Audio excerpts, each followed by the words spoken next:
Bible గ్రంథంలో నుండి కొరింథీయులకు రాసిన మొదటి పత్రిక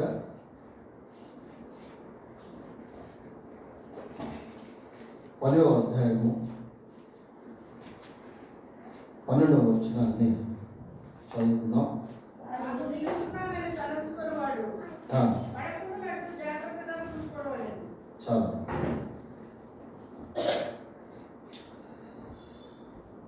చాలా కొరింథీయులకు రాసిన మొదటి పత్రిక 10వ అధ్యాయము 12వ వచనాన్ని మనం చదువుకున్నాం.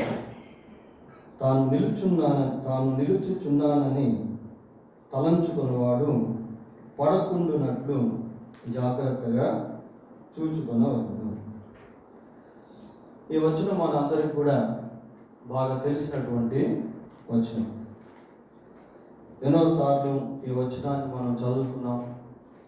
దీనిపైన సందేశాలను కూడా విన్నాము. ఈ వచనాన్ని కొంచెం మనం పరిశీలించి గమనించినట్లయితే ఈ వచనానికి పైన ఒక 6 వచనాలు 7 వచనాలు, ఈ వచనానికి క్రింద ఒక వచనం అనేటువంటిది మనల్ని ఆలోచింపజేస్తుంది. ఇది చాలా ప్రాముఖ్యమైనటువంటి వచనం. ఎందుకు అంటే నేటి సంఘ పరిస్థితి ఎలాగుంది అని మనం ఆలోచన చేస్తే ఒకప్పటికి ఇప్పటికీ మరి సంఘంలో ఎన్నో మార్పులు చేర్పులు అనేటువంటివి కలుగుతూ ఉన్నాయి. ఒకప్పుడు బయట నుండి ప్రజలు సంఘంలోనికి వచ్చేవారు. అయితే ఇప్పుడు సంఘంలో నుండి ప్రజలు బయటకు వెళ్ళిపోతూ ఉన్నారు. బయటకు వెళ్తూ ఉన్నారు పిల్లలు. ఈ రోజుల్లో it is very tough time. చాలా క్లిష్టమైనటువంటి పరిస్థితిని నేడు సంఘం అనేది కలిగి ఉంది. కొత్త వారిని సంపాదించుకోవడం కంటే ఉన్నవారిని కాపాడుకోవడం అనేది ఒక మేజర్ బ్యాటిల్, ఒక పెద్ద పోరాటం లాగా ఉంటుంది పిల్లలు. కనుక ఇలాంటి దినాల్లో ఇటువంటి వాక్యాన్ని మనం పలుమార్లు జ్ఞాపకం చేసుకుంటే అది మనల్ని వెనుతడుతూ ఉంటుంది. ఎందుకు అంటే ఆ 11వ వచనాన్ని మనం గమనించినప్పుడు ఒక మాట ఉంది. ఈ సంగతులు దృష్టాంతములుగా వారికి సంభవించి యుగాంతమందున్న మనకు బుద్ధి కలుగుటకై రాయబడిను. మనం ఎక్కడున్నాము అంటే యుగాంతంలో ఉన్నాం. అంటే ఆల్మోస్ట్ ద డిస్పెంటేజ్. మనం ఉన్నటువంటి ఈ యుగం ఎలాంటిది అంటే ముగింపులో ఉన్నటువంటి దినాల్లో జీవిస్తూ ఉన్నాం పిల్లలు. కాబట్టి గతంలో జరిగినటువంటి వాటిని దృష్టాంతములుగా దేవుడు తెలియజేస్తున్నాడు. ఈ 12వ వచనాన్ని మనం గమనించినప్పుడు it is the middle of the verse above and below. అంటే పైన ఉన్నటువంటి వాటికి క్రింద ఉన్నటువంటి వాటికి ఈ వచనము ఒక మధ్యస్థ వచనం అని మనం చూడవచ్చు. ఈ వచనానికి పైన కొన్ని శోధనలు ఉన్నాయి. ఈ వచనానికి క్రింద కూడా శోధనలు అనేటువంటివి ఉన్నాయి. పైన ఉన్నటువంటి వచనాలు ఉన్నటువంటి శోధనలు ఏంటి అని అంటే అవి దేవునికి సంబంధించినటువంటివి కావు. కింద ఉన్నటువంటి వచనంలో ఉన్న శోధనలు అది దేవునికి సంబంధించినటువంటిది పిల్లలు. కనుక దీన్ని చాలా జాగ్రత్తగా మనం ధ్యానం చేయాలి. పైన ఉన్నటువంటి వచనాలు ఎలాంటివి అంటే ఇశ్రాయేలు ప్రజలకు సంబంధించినటువంటిది. కింద ఉన్నటువంటి వచనం దేనికి అంటే సార్వత్రిక సంఘానికి సంబంధించినటువంటిది. పైన ఉన్నటువంటి వచనాలు గతాన్ని జ్ఞాపకం చేస్తూ ఉంటే కింద ఉన్నటువంటి వచనము ప్రస్తుత పరిస్థితిని జ్ఞాపకం చేస్తాం. కనుక ఈ వచనం గురించి మనం జాగ్రత్తగా ధ్యానం చేయడం అనేది చాలా ప్రాముఖ్యం. దృష్టాంతం అనేటువంటి పాట కూడా మనకు కనబడతా ఉంది. ఇలాంటి పదాన్నే పేతురు కూడా తన పత్రికలో రాశాడు. పేతురు రాసిన మొదటి పత్రిక 2వ అధ్యాయం 6వ వచనం గమనిస్తే ఒకసారి చూడండి. అది కూడా 2వ అధ్యాయం 6వ వచనం. ఏలయనగా ఇదిగో 2వ పత్రికనా, పేతురు రాసిన 2వ పత్రిక 2వ అధ్యాయం 6వ వచనం.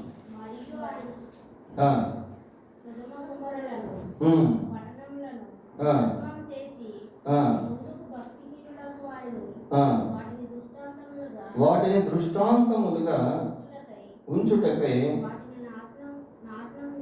చాలు. వాటిని దృష్టాంతములుగా అంటే ఒక ఇలిస్ట్రేషన్స్ గా గతించినటువంటి దాని గురించి మరి జ్ఞాపకం చేసుకొని ప్రస్తుతం ఉన్నటువంటి సంఘము లేక విశ్వాసులు కనువిప్పు కలిగి జీవించేటువంటి విధంగా ఈ మాటలు అనేటువంటిది రాయబడ్డాయి పిల్లలు. మరి ఆ 12వ వచనానికి పై భాగంలో చూసినప్పుడు ఇశ్రాయేలు ప్రజలు కనిపిస్తారు. ఆ 12వ వచనానికి కింద భాగంలో చూసినప్పుడు సంఘం కనిపిస్తుంది. అటు ఇశ్రాయేలు ప్రజలు దేవుని ప్రజలే, ఇటు సంఘం కూడా దేవుని ప్రజలే పిల్లలు. కనుక ఈ వచనం చాలా ప్రాముఖ్యమైనటువంటి వచనం. ఏమని చదువుతున్నాము? తాను నిలుచుచున్నానని తలంచుకున్నవాడు పడకుండానట్లు జాగ్రత్తగా చూచుకొను. తాను నిలుచున్నానని తలంచుకున్నవాడు అంటే ఇది ఇండిపెండెంట్ అన్నమాట, వ్యక్తిగతంగా ఎవరికి వారే వారి జీవితం విషయంలో జాగ్రత్త పడవలసినటువంటి అవసరత ఉంది. ఈ పడిపోవడం అనేటువంటిది కూడా 2 భాగాలుగా ఉంటుంది. ఒకటి పడిపోవడం, 2 పడగొట్టబడడం. కొన్నిసార్లు మనకై మనం పడిపోతూ ఉంటాం, రాయదగిలో లేకపోతే కాలు పెట్టుకో ఎక్కడో దగ్గర పడిపోతూ ఉంటాం పిల్లలు. కొన్నిసార్లు ఎవరో పోతూ మనం నెట్టేసి వెళ్తారు, అప్పుడు కూడా మనం పడిపోతూ ఉంటాం. కాబట్టి పడుట అనేటువంటిది it is 2 kind of things, 2 విధాలుగా ఉన్నట్టు మనము చూస్తాం. విశ్వాస జీవితం అనేటువంటిది ఎలాంటిది అని అంటే అది వివిధ రకాల శోధనల్లో నుండి ముందుకు వెళ్తూ ఉంటుంది. లోకమంతా కూడా శోధనమయమే. విశ్వాసి తన జీవితంలో వివిధ రకాల శోధనల గుండా ప్రయాణం చేస్తూ ఉంటాడు పిల్లలు. వాళ్ళు గమనించినప్పుడు ఎర్త్లీ పీపుల్ అంటే ఈ భూ సంబంధమైనటువంటి ప్రజలు మన చుట్టూ ఉంటారు. తర్వాత నామినల్ క్రిస్టియన్స్ అంటే నామకార్థపు క్రైస్తవులే కానీ నామకార్థపు క్రైస్తవులుగా ఉంటారు. అటువంటి వారి మధ్య కూడా విశ్వాసం ముందుకు వెళ్తూ ఉంటాడు. ఇంకా విశ్వాస జీవితంలో సెల్ఫ్ అనేటువంటిది కూడా పనిచేస్తూ ఉంటుంది. ఈ సెల్ఫ్ అనేటువంటిది ఎలాంటిది అంటే మనకే మనం పడిపోవడం, ఎవరో వచ్చి మనల్ని పడగొట్టడం కాదు. ఎగ్జాంపుల్ మనం గమనించినట్లయితే, ఫర్ ఎగ్జాంపుల్ దావీదును బత్షెబాను మనం చూసుకున్నప్పుడు, దావీదు బత్షెబాను చూసిన తర్వాత తనకే తాను పాపంలో పడిపోయాడు. దావీదుని ఎవరు కూడా అయ్యా నువ్వు ఆ బత్షెబాతో పాపం చేయమని ఎవరు ఫోర్స్ చేయలేదు. He himself fell in sin, తనకు తానే పాపంలో పడిపోయాడు. అలాగే యూదాను గురించి మనం ఆలోచన చేస్తే, ఇస్కరియోతు యూదా మరి అతని దగ్గర ఉన్నటువంటి సంచిలో ఉన్న ధనాన్ని దొంగతనం చేస్తా ఉన్నాడు. ఎవరైనా అతను దొంగతనం చేయమని చెప్పారా? యేసు ప్రభు గారి శిష్యులు కానీ ఇంకెవరైనా దొంగతనం చేయమని చెప్పారా? ఎవరు చెప్పలేదు. తనకు తానే దొంగతనం చేస్తా ఉన్నాడు ప్రియారా, అంటే సెల్ఫ్ అన్నమాట. అయితే యోసేపుని గురించి మనం ఆలోచన చేస్తే, ఓల్డ్ టెస్టిమెంట్లో యోసేపు పడగొట్టబడేటువంటి స్థితిలోనికి వెళ్ళాడు. అంటే తనకు తాను పడిపోవడం కాదు, కానీ ఆ పోతీఫర్ భార్య యోసేపును అనేక సార్లు శోధించి ఏదో ఒక విధంగా పడేసేయాలనే ప్రయత్నం చేసింది ప్రియ. కాబట్టి పడటంలో 2 రకాలు ఉంటాయి. ఒకటి ఎవరికి వారే పడిపోవడం, రెండోది ఎవరో పడగొడితే పడిపోవడం. ఈ రెండింటి మధ్య కూడా విశ్వాస జీవిస్తూ ఉంటాడు. ఇట్లాంటి విషయాల్లో కూడా జాగ్రత్తలు కలిగి ఉండాలి. ఇంకా విశ్వాసం గురించి మనం ఆలోచన చేస్తే, they are going among the cults, అంటే విభిన్నమైనటువంటి బోధల గుండా విశ్వాసులు ప్రయాణం చేస్తూ ఉంటారు. ఈ రోజుల్లో పరిస్థితులు ఎలా ఉన్నాయంటే ఏది అసలైన బోధం ఏది నకిలీ బోధం మనకు అర్థం కావట్లేదు. Satan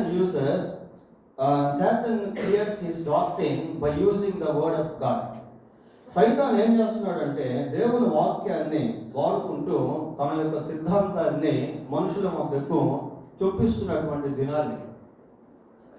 చూడండి, మన వాక్యాన్ని చూసినప్పుడు అరే ఇది దేవుని వాక్యమే కదా అన్నట్టుగా మనకు అనిపిస్తుంది. కానీ ఆ వాక్యంలో ఎక్కడో ఒక దగ్గర ఒక విధమైనటువంటి వక్రీకరణ అనేది ఉంటుంది. We can't find out that craftiness of devil. ఆ సైతాన్ యొక్క కుయుక్తిని ఆ భిన్నమైనటువంటి బోధల్లో మనం కనుక్కోలేం. అటువంటి వాటి గుండా కూడా విశ్వాసి ప్రయాణం చేస్తూ ఉంటాడు పిల్లలు. ఇకపోతే he goes among the physical troubles, అంటే భౌతిక సంబంధమైనటువంటి శ్రమల గుండా కూడా విశ్వాస ప్రయాణం చేస్తూ ఉంటాడు. చూడండి, మనం దేవుని నమ్ముకున్న తర్వాత our life is not like a bed of roses. మన యొక్క జీవితం ఒక పూల పాన్పు లాంటిది కాదు. యేసు ప్రభు నమ్ముకోగానే మనం బాగా ఆశీర్వదించబడి మనం ఉన్నత స్థాయిలోనికి వెళ్ళిపోయి షాప్ మీద పడుకునేటువంటి వాళ్ళు మంచి పరుపు మీద పడుకోవడం, సైకిల్లో వెళ్ళేటువంటి వాళ్ళు చక్కటి కారులో వెళ్ళడం, ఎండలో ఉండేటువంటి వాళ్ళు ఏసీలో తిరగడం, ఇట్లాంటిది కాదు ప్రియారు. Christian life is not like a bed of roses. మన యేసు ప్రభువు నమ్ముకున్న తర్వాత కూడా మన జీవితంలో ఎన్నో కష్టాలు, ఎన్నో శ్రమలు, ఎన్నో బాధలు, ఇట్లాంటి వాటి గుండా విశ్వాసి ప్రయాణం చేస్తూ ఉంటాడు. ఎందుకంటే ప్రభు కోసం మనం జీవించాలి కాబట్టి we must keep our integrity. ఆ యథార్థతను మనం జాగ్రత్తగా కాపాడుకోవాలి, సాక్ష్యాన్ని జాగ్రత్తగా కాపాడుకోవాలి, భక్తి జీవితాన్ని జాగ్రత్తగా కాపాడుకోవాలి, విశ్వాసాన్ని జాగ్రత్తగా కాపాడుకోవాలి, పరిశుద్ధతను జాగ్రత్తగా కాపాడుకోవాలి. కాబట్టి we have to face lot of troubles. మనం అనేకమైనటువంటి శ్రమలను ఎదుర్కోవాల్సినటువంటి వారంగా ఉన్నాం. ఇంకా చెప్పాలి అంటే మనలో మనకే ఎన్నో శ్రమలు, ఎన్నో కష్టాలు. Believers make other believers trouble. విశ్వాసులు ఇతర విశ్వాసులకు శ్రమ కలుగు చేసేటువంటి దినాలు. ఇట్లాంటి పరిస్థితుల గుండా విశ్వాసి తన జీవితాన్ని కొనసాగిస్తూ ఉంటాడు. పిల్లలు ఏమని చదువుకుంటామంటే తాను నిలుచుచున్నానని తలంచుకున్నవాడు పడిపోకుండా జాగ్రత్తగా చూసుకోవాలి. ఇట్లాంటి వాటి గుండా ప్రయాణం చేస్తూ ఉన్నప్పుడు we must be very alert, not to fall down, not to be fell down. పడిపోకుండా, పడగొట్టబడకుండా జాగ్రత్తగా జీవించాలి. సరే, ఈ పై భాగాన్ని మనం గమనించినప్పుడు అంటే ఈ 12వ వచనానికి పైన కొద్ది మందిని గురించి పౌలు రాస్తా ఉన్నాడు. ఎవరు వాళ్ళు? ఇశ్రాయేలు ప్రజలు.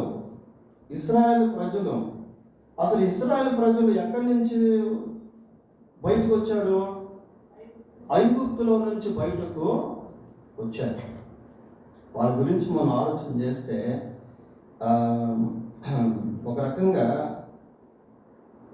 వాళ్ళు బానిసత్వంలో నుండి బయటకు వచ్చిన తర్వాతనే బానిసత్వంలోనికి వెళ్ళారు. బానిసత్వంలో ఉన్నప్పుడు వాళ్ళు బాగానే ఉన్నారు.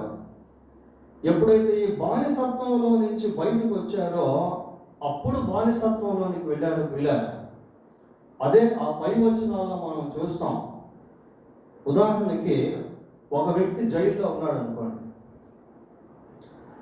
ఒక వ్యక్తి జైల్లో ఉంటే ఆ వ్యక్తి విగ్రహారాధన చేసేదానికి అవకాశం ఉండదు. ఏదో గుడికి వెళ్ళడమో లేదా బొమ్మలు పెట్టుకోవడమో విగ్రహాలు చేసేదానికి అవకాశం ఉండదు. ఎందుకంటే హీ ఈజ్ ఇన్ ప్రిజన్. ఈ ఇశ్రాయేల్ ప్రజలు ఐగుప్తు దేశంలో ఉన్నప్పుడు వాళ్ళు విగ్రహారాధన చేసిన దాఖలా బైబిల్లో మనకు కనబడదు పిల్లలు. వీళ్ళు ఎప్పుడైతే ఐగుప్తు దేశంలో నుంచి బయటకు వచ్చారో బయటకు వచ్చిన తర్వాత ఒక రకంగా బానిసలు అయిపోయారు. ఒక వ్యక్తి చెరసాలలో ఉన్నాడు అనుకోండి, అతను బయటికి వెళ్ళి దొంగతనం చేస్తానికి అవకాశం ఉండదు. ఎందుకంటే చెరసాలలో ఉన్నాడు కాబట్టి. He can't steal the gold, he can't steal the money, he can steal the properties, he can occupy the properties. బయటికి వెళ్ళి దౌర్జన్యంగా స్థలాన్ని ఆక్యుపై చేయడం కానీ, లేదా ఎవరి దగ్గర బంగారం దోచుకోవడం కానీ, డబ్బు దోచుకోవడం కానీ చేయలేడు. Why? Because he is in prison. ఎందుకంటే అతను చెరసాల్లో ఉన్నాడు. ఈ ఇశ్రాయేలు ప్రజలు ఐగుప్తు దేశంలో ఉన్నటువంటి సమయంలో ఒక రకంగా వాళ్ళు బాగానే ఉన్నారు ప్రియులారా, బానిసత్వాన్ని అనుభవిస్తూ ఉన్నారు. కానీ అక్కడ వాళ్ళు విగ్రహాలు చేసినట్టు కానీ, వ్యభిచారం చేసినట్టుగా కానీ, దొంగతనం చేసినట్టు అలాంటి మనకి ఎక్కడెక్కడ కనబడదు. సడగడం కానీ, గొడవడం కానీ, సేవకుల మీద తిరుగుబాటు చేయడం కానీ, దేవుని మీద తిరుగుబాటు చేయడం కానీ, ఇట్లాంటి విషయాలు ఐగుప్తు దేశంలో ఇశ్రాయేలు గురించి మనకు తెలియదు ప్రియులారా. అయితే ఎప్పుడైతే వాళ్ళు ఆ ఐగుప్తు దేశంలో నుండి, బానిసత్వంలో నుండి దేవుడు వాళ్ళని బయటకు తీసుకొచ్చాడో, అప్పుడు వాళ్ళకి ఏమి ఇవ్వబడింది అంటే స్వేచ్ఛ ఇవ్వబడింది. Now they are free to do whatever they want to do. వీళ్ళ స్వేచ్ఛలో చాలా అలర్ట్గా ఉండాలి, జాగ్రత్తగా ఉండాలి. ఈ ఫ్రీడమ్ అనేటువంటిది ఏం చేస్తుంది అంటే, లిబర్టీ అనేటువంటిది ఏం చేస్తుంది అంటే, ఎక్కువగా సైతానికి అవకాశం ఇచ్చేటువంటి స్థితికి దారి తీస్తుంది. చెరసాల్లో ఉన్నప్పుడు ఆ ఖైదీలకి బయట స్వేచ్ఛ ఉండదు కాబట్టి వాళ్ళు బయటికి వెళ్ళి ఏమీ చేయలేరు, వాళ్ళకి ఇష్టం వచ్చినటువంటి చేయలేరు. Even they want to watch a movie, they can't go to theatre. ఒక సినిమా చూడాలని వాళ్ళకి అనిపించింది అనుకోండి, వాళ్ళు ఒక సినిమా హాల్కి వెళ్ళి సినిమా చూసడానికి వాళ్ళకి అవకాశం లేదు. ఎందుకంటే వాళ్ళు చెరసాల్లో ఉన్నారు. ఈ స్వేచ్ఛ అనేది ఎక్కడైతే ఉంటుందో అక్కడ శోధన అనేటువంటిది కాసుకొని ఉంటుంది పిల్లలు. ఇప్పుడు ఇశ్రాయేల్ ప్రజలందరూ కూడా ఆ ఐగుప్తు బానిసత్వంలో నుంచి బయటకు తీసుకొని రాబడ్డారు. దేవుని యొక్క ఆధీనమందు నడిపించబడతా ఉన్నారు. అలా నడిపించబడుతూ ఉన్నటువంటి సమయంలో వాళ్ళు వెళుతున్నటువంటి పరిస్థితులు గుండా చాలా మంది తప్పిపోయారు పిల్లలు. ప్రవక్త వారితో కూడా ఉన్నప్పటికీ, దేవుని వాక్యం వారితో కూడా ఉన్నప్పటికీ, సాక్షాత్తు దేవుడు వారితో కూడా ఉన్నప్పటికీ వాళ్ళు తప్పిపోవడం అనేటువంటిది చాలా విచారం, చాలా దుఃఖకరమైనటువంటి పరిస్థితి ప్రియుల. ఏ విషయాల్లో వాళ్ళు తప్పిపోయారో ఒకసారి మనం గమనిద్దాం. చూడండి, కొరింథీయులకు రాసిన మొదటి పత్రిక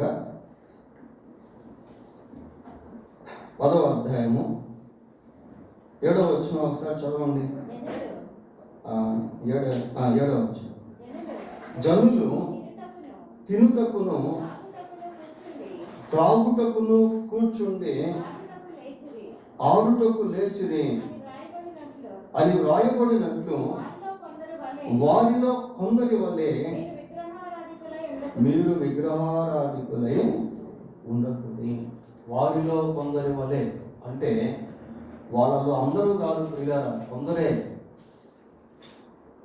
ఇశ్రాయేల్ ప్రజల్లో లక్షల సంఖ్యలో ఉన్నారు వాళ్ళు, కానీ అందరూ తప్పిపోలేదు, కొద్దిమందే తప్పిపోయారు. ఏ విధానం తప్పిపోయారు అనేటువంటి దాన్ని మనం చూస్తా ఉన్నాం. జనులు తినుటకును త్రాగుటకును కూర్చుండి ఆడుటకు లేచిరి అని వ్రాయబడినట్లు వారిలో కొందరి వలె మీరు విగ్రహారాధికులై ఉండకూడదు. ఎప్పుడు ఈ విషయం జరిగింది అంటే, ఈ సంఘటన జరిగింది అంటే వాళ్ళు ఐగుప్తు దేశంలో ఉన్నప్పుడు కాదు. ఆ ఐగుప్తు దేశంలో నుండి బయటకు తీసుకుని వచ్చిన తర్వాత ఈ సంఘటన అనేది చోటు చేస్తుంది పిల్లలు. అప్పుడే మోషే అప్పటి వరకు వారితో కూడా ఉండి దేవుని పిలుపు మేరకు ఆ సీనాయి పర్వతం మీదకి వెళ్ళాడు. ఇక 10 ఆజ్ఞలు దేవుడు మోషేకి ఇవ్వబోతున్నటువంటి సమయం అది. దాదాపు 40 రోజులు మోషే వారి మధ్య లేడు. అటువంటి సమయంలో వీళ్ళకి ఇప్పుడు ఒక స్వేచ్ఛ అనేది వచ్చింది. నాయకుడు లేడు కదా, నాయకుడు లేడు కాబట్టి స్వేచ్ఛ అనేది వచ్చింది పిల్లగా. అప్పుడు ఏం చేశారు అంటే వాళ్ళ దగ్గర ఉన్నటువంటి బంగారం అంతా ఒలిచి దూడను చేయించారు. దూడను చేయించి దానికి మ్రొక్కి దాని ఎదుట ఆటలు పాటలు ప్రారంభించారు. చూడండి, ఈ దృశ్యం అంతా మనకి ఎక్కడ కనిపిస్తుంది అంటే నిర్గమకాండంలో దీని గురించి మనము చూస్తాం. నిర్గమకాండము 32వ అధ్యాయము, నిర్గమకాండం 32వ అధ్యాయము 4వ వచనం నుంచి చదువుకుందాం.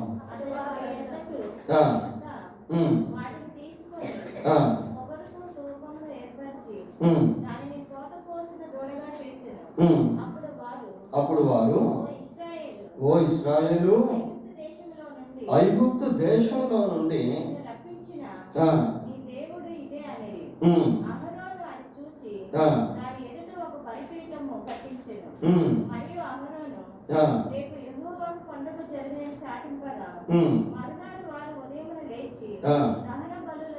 దహన బలులను సమాధాన బలులను అర్పించిరి. అప్పుడు జనులు తినుటకును త్రాగుటకును కూర్చుండి ఆడుటకును లేచారు. చూడండి పిల్లలు, తింటా ఉన్నారు, తాగుతూ ఉన్నారు, ఆడుతూ ఉన్నారు. వాళ్ళు ఆడినటువంటి ఆటలు ఎలాంటివి అని అంటే ఇమ్మోరల్ సెక్సువల్ రిలేషన్షిప్స్. అంటే ఒక విధమైనటువంటి లైంగిక అనైతికతకు సంబంధించినటువంటివి కూడా వారి మధ్య ఉండవచ్చు అని స్కాలర్స్ చెప్తా ఉన్నారు. పిల్లలు తినుట, తాగుట, లేచి ఆడుట, విగ్రహారాధన చేయడం, ఇవన్నీ కూడా వాళ్ళు చేస్తా ఉన్నారు. మోషే కిందకు వచ్చి చూసేసరికి ఏమనిపించింది అంటే జనులు విచ్చలవిడిగా ఉన్నారట. ఆ పదం రాశారు బైబిల్లో, ఆ పదం రాశారు పిల్లరా. మోషే వాళ్ళని చూసేసరికి వాళ్ళు ఎలా ఉన్నారంటే విచ్చలుగా, ఏం చదవటమ్మా వచ్చిన ప్రజలు విచ్చలవిడిగా తిరుగుట మోషే చూచెను. ప్రజలు విచ్చలవిడిగా తిరుగుట మోషే చూచెను. చూడండి పిల్లలు, దేవుని ప్రజలే ఐగుప్తు దేశంలో ఉన్నప్పుడు ఒక రకంగా బాగానే ఉన్నారు, బానిసత్వం అనుభవిస్తున్నప్పటికీ ఇలాంటి చేష్టలు వాళ్ళ దగ్గర లేవు. ఎప్పుడైతే స్వేచ్ఛలోకి వచ్చారో అక్కడ జాగ్రత్త తీసుకోలేకపోయారు, పడిపోకుండా నిలబడలేకపోయారు ప్రియులారా. కాబట్టి ఏమైందంటే అక్కడ ఒక నరమేధం జరిగింది. లేవీయులు దేవుని వైపు తిరిగారు. ఇశ్రాయేలు అనేక మందిని చంపేశారు. అక్కడ జరిగినటువంటి నరమేధంలో ఎంతమంది చనిపోయారు అంటే సుమారు 3000 మంది చనిపోయారు. చదవండి ఆ వచనాన్ని, 28వ వచనాన్ని. లేవీయులు చేయగా ఆ దినమున ప్రజలలో ఇంచుమించు 3000 మంది కూలిపోయారు. పిల్లలు ఇంచుమించు 3000 మంది చనిపోయారు. ఆ సంఘటన అంత భయంకరమైనటువంటిది. ఇశ్రాయేలు ప్రజల చేతనే చంపబడ్డారు. ఎంత దారుణం అది. కానానుకు వెళ్ళాల్సినటువంటి వాళ్ళు, దేవుని యొక్క కాపుదలను అనుభవించాల్సినటువంటి వాళ్ళు దేవుని యొక్క ఉగ్రతకు గురైపోవడం అనేది చాలా భయంకరం. ప్రియులారా, కొన్నిసార్లు తీర్పు దేవుని ఇంటిలో నుండే బయలుదేరారు.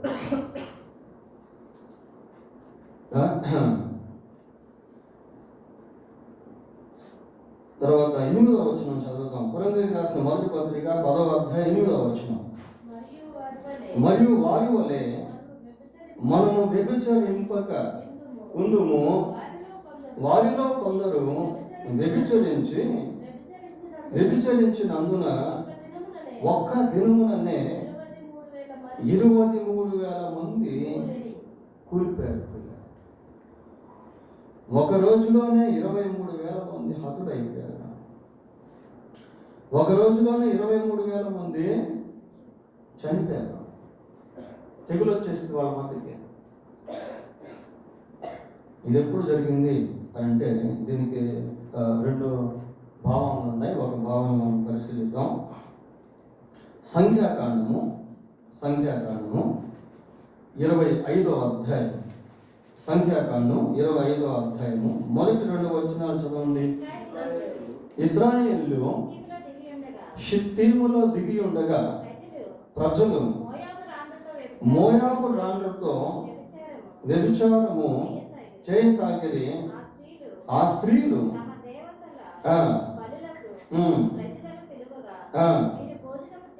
భోజనము చేసి వారి దేవతలకు నమస్కరించారు. ఇక్కడ మోయాబు స్త్రీలతో ఇశ్రాయేలు ప్రజలు వెళ్తా ఉన్నారు. ప్రత్యేకత ఎక్కడుంది ప్రియులారా? Where is the isolation or separation? ప్రత్యేకింపబడినటువంటి జనాంగము, ఆశీర్వదించబడినటువంటి జనాంగము, దేవుని చేత పిలువబడినటువంటి వారు, ఎన్నుకొనబడినటువంటి వారు, విడుదల పొందినటువంటి వారు అన్యులతో సాంగత్యం చేసి పాపంలో పడిపోయారు. మోయాబు రాళ్లతో పాపము చేసి వారు అర్పించినటువంటి బలుల్లో పాలు పొందారు. కాబట్టి దేవుని యొక్క తెగులు ఇశ్రాయేలు మీదకి వచ్చేసింది ప్రియులారా. 8వ వచనం చదవండి.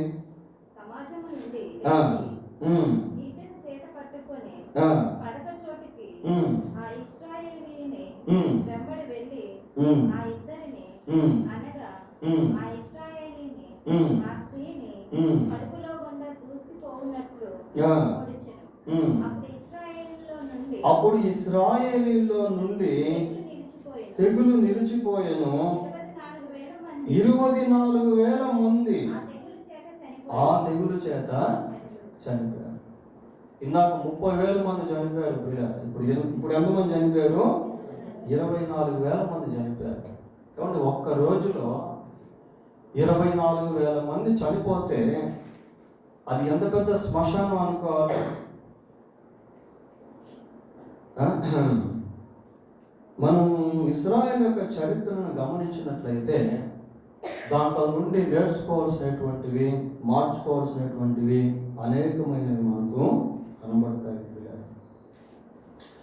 అందుకే పౌలు ప్రత్యేకంగా ఈ కొరంథీ పట్టణానికి పత్రిక రాస్తూ ఇశ్రాయేలు గురించి ఈ భాగంలో కొంత స్పష్టత అనేది ఇచ్చాడు. ఎందుకంటే ఇది ఈ యుగాంతమందున్న మనకు దృష్టాంతముగా, మీరు వారి వలె ఉండవద్దు అన్న మాటలు మనకు కనబడతాయి ప్రియులారా. 6వ వచనం, వారు ఆశించిన ప్రకారము మనము చెడ్డ వాటిని ఆశింపకుండునట్లు ఈ సంగతులు మనకు దృష్టాంతములుగా ఉన్నవి. వాళ్ళు ఆ విధంగా జీవించారు, మీరు ఆ విధంగా జీవించొద్దు. వాళ్ళు ఆ విధంగా జీవించడం వల్ల ఏమయ్యారో మీరు చూడండి. మీరు ఆ విధంగా జీవించి ఆ విధంగా మారకండి అనే ఒక హెచ్చరిక పిల్లలు.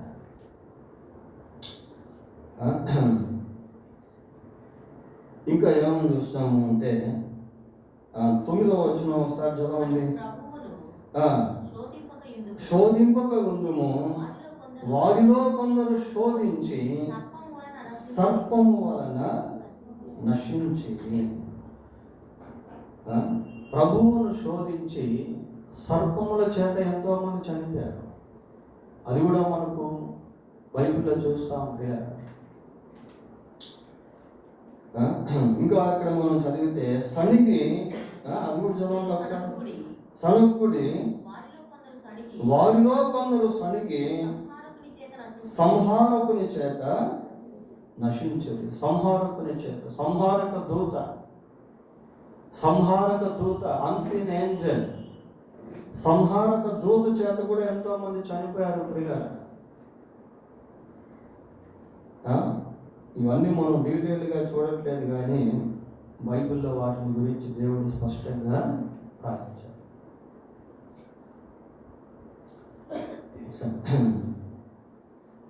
ఏమని చెప్తున్నాడు అంటే తాను నిలుచుచున్నానని తలంచుకున్నవాడు పడకుండునట్లు జాగ్రత్తగా చూచుకున్నవాడు.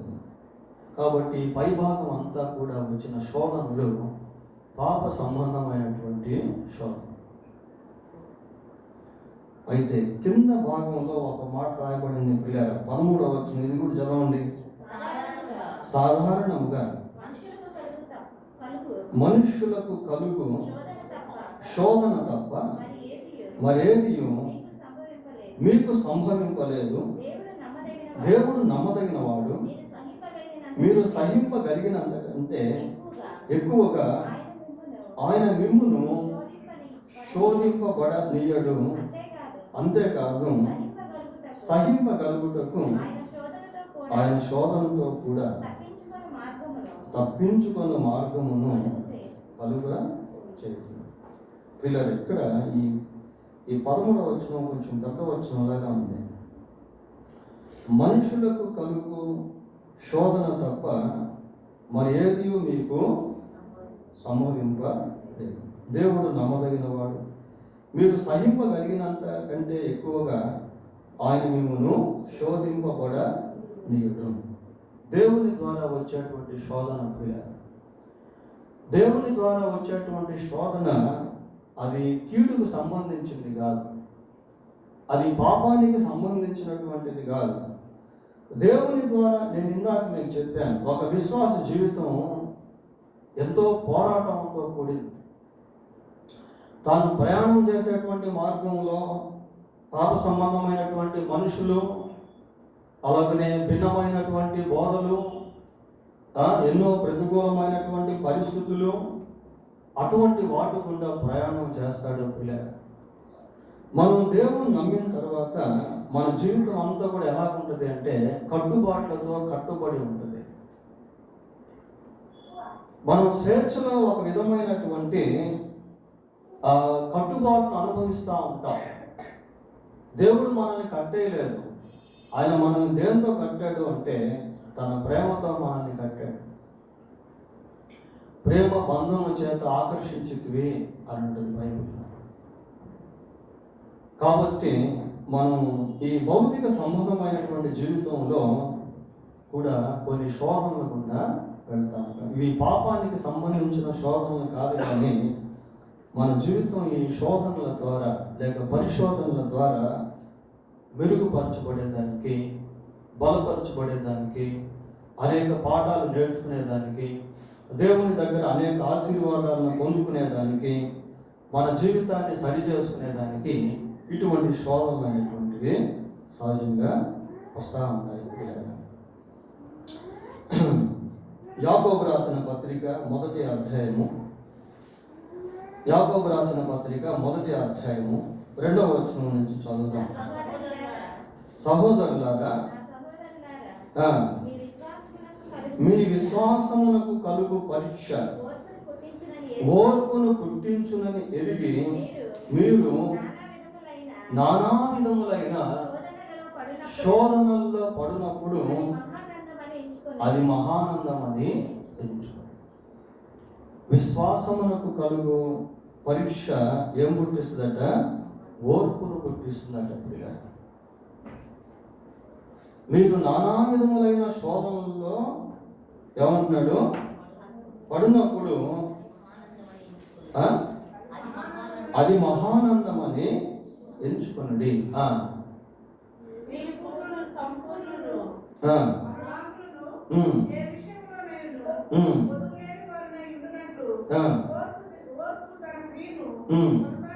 ఓర్పు తన క్రియను కొనసాగింపనీయుడి.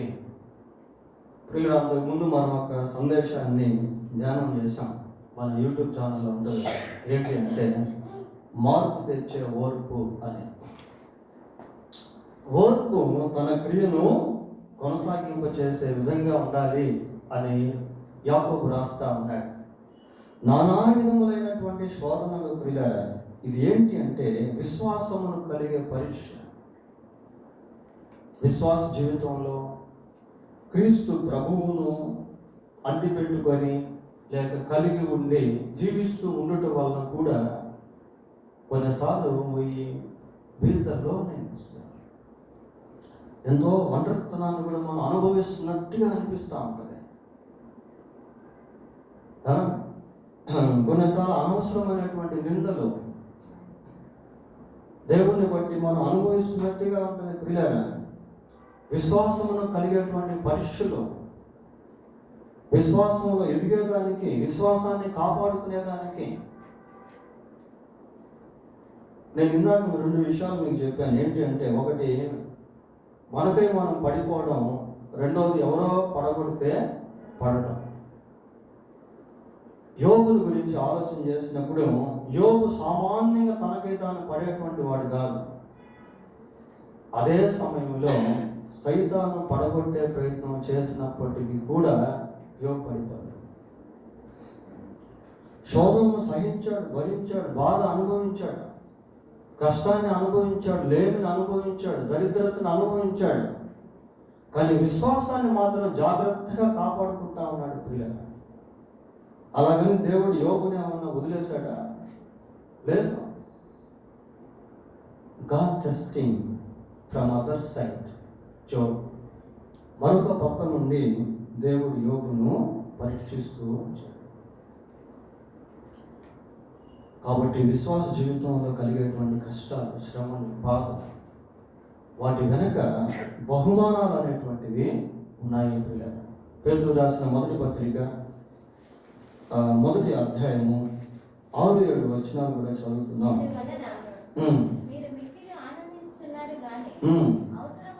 అవసరమును బట్టి నానా విధములైన శోధనల చేత ప్రస్తుతమున కొంచెము కాలము మీకు దుఃఖము కలుగుతా. అవసరాన్ని బట్టి శోధన. ప్రియ దేవుడు కొన్నిసార్లు మన జీవితంలో కొన్ని ప్రతికూలతలను అనుమతిస్తాడు. ప్రియ కొన్ని కష్టాలు, కొన్ని శ్రమలు, కొన్ని బాధలు. అయితే వాటిలో దేవుడు కావలసినటువంటి ఓర్పును ఇస్తాడు. బరువును పైన పెట్టి ఆ బరువును మోసే శక్తిని దేవుడు ఇస్తాడు. కన్నీటి మార్గం గుండా తీసుకుని వెళ్తూ ఆ కన్నీటిని భరించే శక్తిని దేవుడు ఇస్తాడు.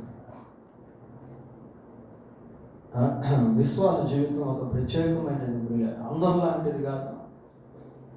ఎటపడితే అటు జీవించేది, ఎటపడితే అటు మాట్లాడేది కాదు. ప్రియ, వీఆర్ లివింగ్ ఇన్ బౌండరీస్. మనం సరిహద్దుల్లో జీవించేటువంటి వారు. యోబు గ్రంథం 23వ అధ్యాయము 10వ వచనం ఒకసారి చదువుతాం. నేను నడుచు మార్గము ఆయనకు తెలియను. ఆయన నన్ను శోధించిన తరువాత నేను సువర్ణము వలె కనబడు. శోధించిన తరువాత సువర్ణంలాగా కనబడతాను అంటున్నాడు యోబు. సువర్ణం అనే పదాన్ని ఎందుకు వాడారు? సువర్ణం అంటే ఏంటి అసలుకి? బంగారం. బంగారంలో ఉన్నటువంటి ఆ నాణ్యత బయటకు రావాలి అంటే అది కంసాలి చేతిలో పడాల్సిందే. గోల్డ్ స్మిత్ చేతిలో పడితే తప్ప బంగారులో ఉన్నటువంటి నాణ్యత బయటకు రాదు. అది పుటం వేయబడాలి. పుటం వేసేటువంటి సమయంలో దాంట్లో ఉన్నటువంటి డస్ట్ అంతా కూడా వెళ్ళిపోతుంది. బంగారాన్ని పుటం వేయాలంటే ఏం చేస్తారు? అగ్నిలో పెడతారు, కాలుస్తారు. ఆ అగ్నిలో కాల్చినప్పుడు బంగారంలో ఉన్నటువంటి నకిలీదంతా కూడా వెళ్ళిపోతుంది. బంగారంలో ఉన్నటువంటి మస్తంతా కూడా వెళ్ళిపోతుంది. అప్పుడు ఒరిజినల్ బంగారం అనేటువంటిది బయటికి వస్తుంది. కొన్ని శోధనల గుండా దేవుడు తీసుకువెళ్తున్నప్పుడు ఆ వేస్టేజ్ అంతా కూడా వెళ్ళిపోతా ఉంటుంది. శిల్పి రాతిలో ఒక శిల్పాన్ని చెక్కాలి అంటే దాన్ని సుత్తితో కొట్టాల్సిందే, దానికి ఉలిని వాడాల్సిందే, ఎన్నోసార్లు దెబ్బలు పట్టాల్సిందే. ప్రియులారా, ఆ వేస్టేజ్ అంతా వెళ్ళిపోతూ ఉంటే దాంట్లో నుంచి ఒక అద్భుతమైనటువంటి రూపం అనేది బయటకు వస్తూ ఉంటుంది. మట్టి కుండగా మారాలి అంటే దాన్ని తీసుకెళ్లి సారు మీద పెట్టాల్సిందే ప్రియ. యోబు అంటున్నాడు, ఏమన్నాడు? ఆయన నన్ను శోధించిన తరువాత సువర్ణము వలె కనబడు. ఆదికాండం 22వ అధ్యాయం, ఆదికాండం 22వ అధ్యాయం మొదటి వచనాన్ని చదువుకున్నాం. ఆ సంగతులు జరిగిన తరువాత దేవుడు అబ్రహామును పరిశోధిస్తా అన్నాడు. అబ్రహాము నాకు లోబడేవాడేనా? అబ్రహాము తన కుమారుని కంటే నన్ను ఎక్కువగా ప్రేమించేటువంటి వాడేనా? అబ్రహాము నాకు భయపడేటువంటి వాడేనా అని ఒక పరిశోధనకుండా అబ్రహామును దేవుడు తీసుకెళ్తున్నాడు. ఒక పరిశోధన గుండా అబ్రహామును దేవుడు తీసుకెళ్తున్నాడు. ఎట్లనగా ఆయన అతడు నీకు ఒక్కడై ఉన్న నీ కుమారుని అనగా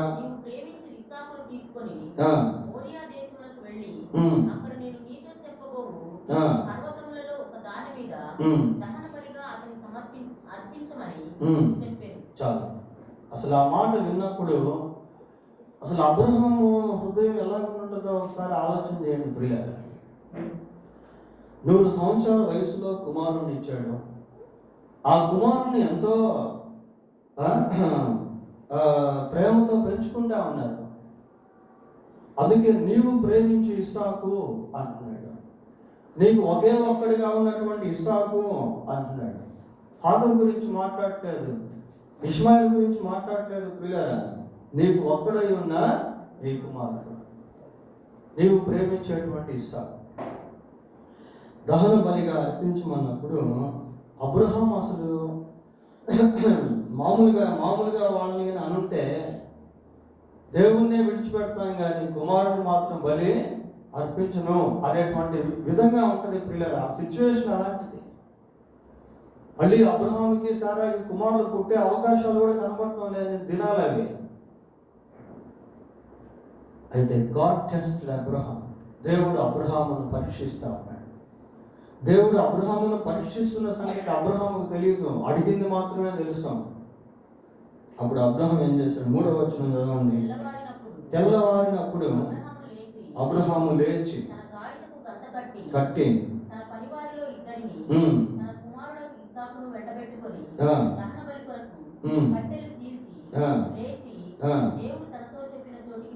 చాలు పిల్లలు, మనం సింపుల్గా ఈ వచనాన్ని చదివాం. అబ్రహాము తెల్లవారినప్పుడు లేచాడు. మరి రాత్రి ఎప్పుడో దర్శనం వచ్చింది, దేవుడు మాట్లాడాడు. తెల్లవారు వరకు అబ్రహాం నిద్రపోయాడా? ప్రశాంతంగా నిద్రపోయేటువంటి పరిస్థితి అయినా అది. ఎప్పుడెప్పుడు తెల్లవారుతుందో నా కుమారుని నేను దహన బలికి తీసుకెళ్ళాలి. ఎంతో దుఃఖం, ఎంత బాధ, ఎంత వేదన. కట్టెలు చీలుస్తూ ఉన్నప్పుడు అరే ఈ కట్టెలే కదా నా కుమారుని శరీరాన్ని కాల్చేది. నిజంగా ప్రియుల దాన్ని మనం అలా చదువుకున్నాం, కానీ అడుగున అబ్రహాము ఆలోచించి ఉండవచ్చు. కట్టెలు చీలుస్తూ ఉంటే ఈ కట్టెలే కదా నా కుమారుని కాల్చేది, ఈ చేతులే కదా నా కుమారుని బలి అర్పించేది అని అబ్రహాము ఎంతో ఆలోచన చేస్తుండొచ్చు ప్రియులారా. But he loved God more than his son. అయితే అబ్రహాము తన కుమారుని కంటే దేవుణ్ణి ఎక్కువగా ప్రేమించాడు. ఏమండి, మనము మనుషుల కంటే దేవుణ్ణి ఎక్కువగా ప్రేమిస్తే మనుషుల ప్రేమను ఎప్పుడు కోల్పోము. దానికి డబుల్గా ప్రేమించేదానికి దేవుడు సహాయం చేస్తాడు.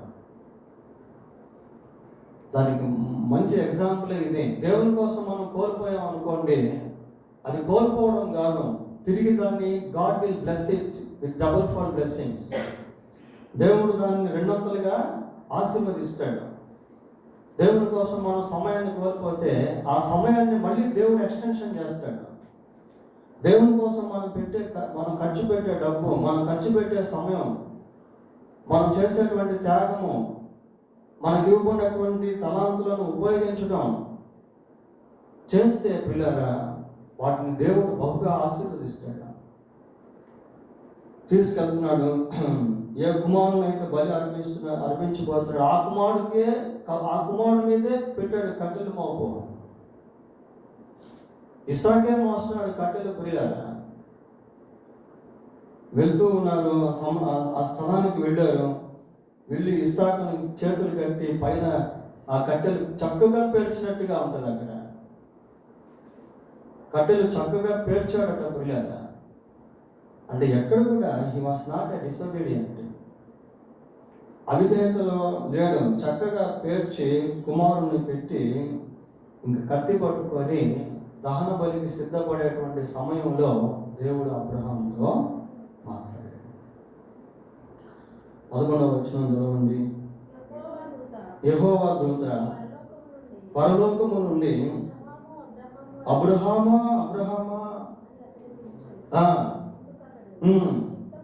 చిత్తము ప్రభువా నేను ఆ చిన్నవాని మీద చేయి వేయకుము, చేయొద్దు. నీకు ఒక్కడై ఉన్న నీ కుమారుణ్ణి నాకియ్య వెనుదీయలేదు కనుక నీవు దేవునికి భయపడువాడవని ఇందువలన నాకు కనబడతావు. పిల్లరా, దేవుడు ఎప్పుడు కనికరాన్ని కోరేటువంటి వాడు, బలిని కోరేటువంటి వాడు కానే కాదు. అది ఒక టెస్టింగ్ పీరియడ్. దేవుని కోసం దేన్ని కోల్పోయినా ఆ కోల్పోయిన దాన్ని తిరిగి మళ్ళీ దేవుడు ఇస్తాడు. ఏం బాధపడాల్సిన పని లేదు, భయపడాల్సిన పని అసలుకే లేదు.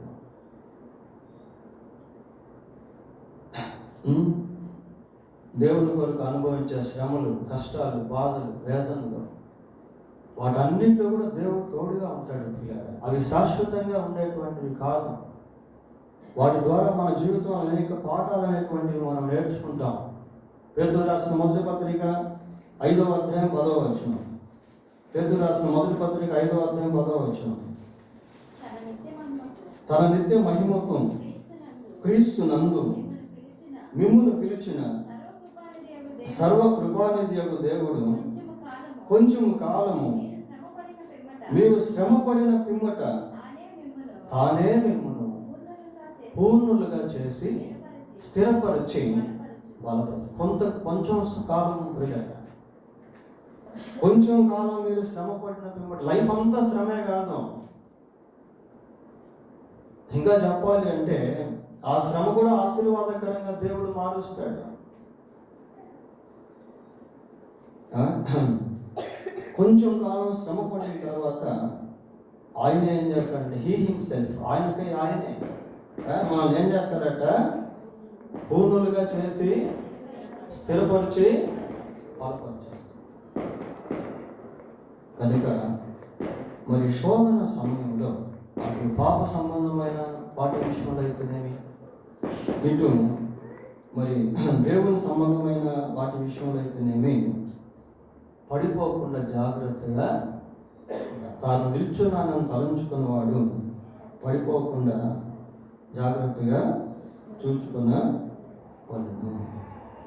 కనుక శోధన వస్తున్నటువంటి సమయంలో what we have to do, what is our role in the time of temptation. ఆ శోధన వచ్చేటువంటి సమయంలో మనం ఏం చేయాలంటే దేవుని వాక్యాన్ని హత్తుకోవాలి. The word of God is the greatest weapon to overcome the temptation the devil brings, that sin brings, that self brings. ప్రియుల స్వీయం తీసుకొచ్చే, సైతాన్ని తీసుకొచ్చే, పాపం తీసుకొచ్చే ఆ శోధనను జయించాలి అంటే దేవుని వాక్యం అనేటువంటి ఆత్మ ఖడ్గము చాలా ప్రాముఖ్యం. భిన్నమైన బోధ నీ ముందు ఒక శోధనగా ఉంటే you have to take the sword of God. దేవుని యొక్క ఖడ్గాన్ని నీవు తీసుకోవాలి. 119వ కీర్తన 36వ వచనం ఒకసారి చూడండి. 119వ కీర్తన 36వ వచనం. ఏమా? లోభము తట్టు కాక నీ శాసనముల తట్టు నా హృదయము. లోభం వైపు తిప్పొద్దు, పాపం వైపు తిప్పొద్దు.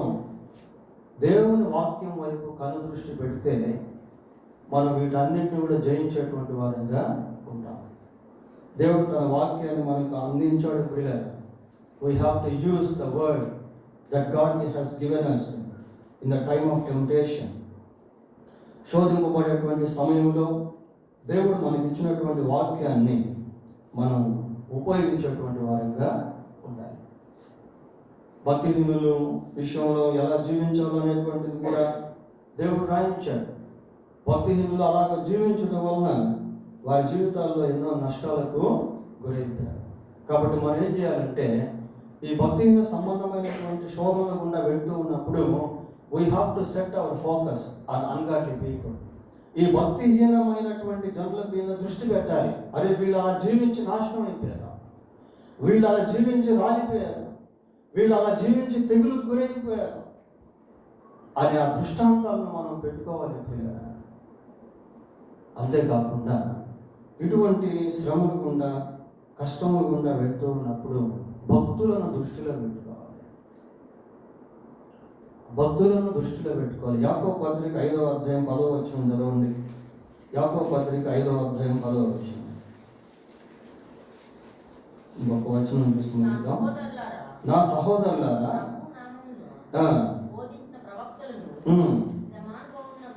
ప్రవక్తులను శ్రమానుభవమునకు ఓపికకును మాదిరిగా పెట్టుకోండి.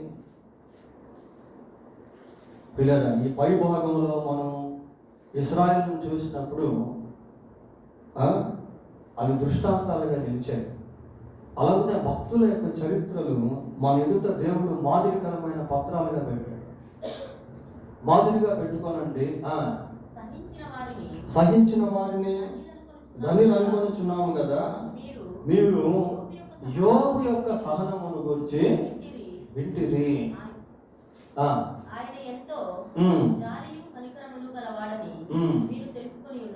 ఆయన అంటే యోబు కాదు, దేవుడు అనమాట. ఆయన అనే పదం దేవుడు అని గుర్తుపెట్టుకోవాలి. సరే, యోబు యొక్క సహనమును గురించి మీరు విన్నారు కదా. యోబు యొక్క సహనం గురించి మీరు విన్నారు కదా, ఎంత యోబు సహించాడో. అందుకే యోబు గ్రంథాన్ని చదవాలి పిల్లగా. కొద్దిమంది యోబు గ్రంథం చదివితే శ్రమలు వస్తాయి, ప్రకటన గ్రంథం చదివితే శ్రమలు వస్తాయి అని చెప్పి ఆ రెండు పుస్తకాలు జోలికి పోరు. యోబు గ్రంథాన్ని మనం చదివినప్పుడు మనం ఆ శ్రమల్లో ఓర్పులో ఎంతో బలపడేటువంటి వారంగా ఉన్నాం. చివరిగా శోధనలు రకరకాలుగా వచ్చినప్పుడు మనం ఖచ్చితంగా దేవుని సన్నిధిలో ప్రార్థన చేసుకోవాలి. Prayer is powerful weapon to conquer the temptation. ఈ శోధనను జయించేదానికి ప్రార్థన అనేటువంటిది ఒక బలమైన ఆయుధం పిల్లారు. అదొక్క వచనాన్ని చేసి ముగిద్దాం. మత్తయి సువార్త 26వ అధ్యాయం 41వ వచనం. మత్తయి సువార్త 26వ అధ్యాయము 41వ వచనం. మీరు శోధనలో ప్రవేశింపకుండానట్లు మెలకువగా ఉండి ప్రార్థన పడిపోకుండా చూసుకోవడం. ప్రియులారా, పడిపోకుండా చూసుకోవడంలో ఒకటి దేవుని వాక్యము, 2 ప్రార్థన, భక్తుల చరిత్రలు, ఇవన్నీ కూడా మనకు ఎంతో సపోర్టివ్గా ఉంటాయి. మీరు శోధనలోనికి ప్రవేశింపకుండానట్లు మెలకువగా ఉండి ప్రార్థన చేసుకోండి. కనుక దేవుని రాకడ చాలా సమీపంగా ఉంది. లోకం ఎంతో భయంకరంగా ఉంది. కనుక ఈ దినాల్లో ఒక పక్క మన భక్తి జీవితాన్ని జాగ్రత్తగా కాపాడుకుంటూ, మరొక పక్క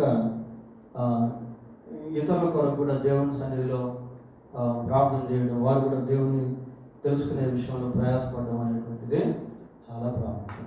సరే, ప్రార్థన చేసుకుందాం.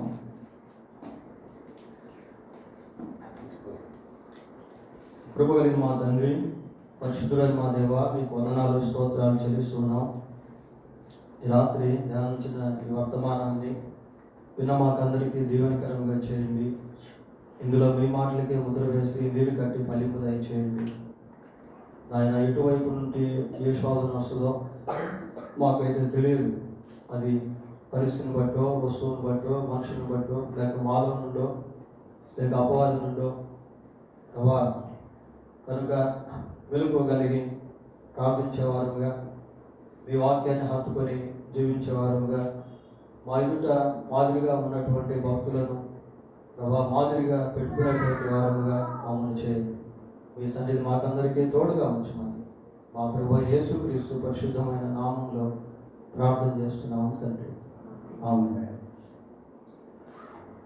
వార ప్రకటనలు ఒకసారి జ్ఞాపకం చేస్తాం. రేపు సాయంత్రం స్త్రీల పరిచర్య యథావిధి 7 గంటలకు ఉంటుంది. తర్వాత మంగళవారం, బుధవారం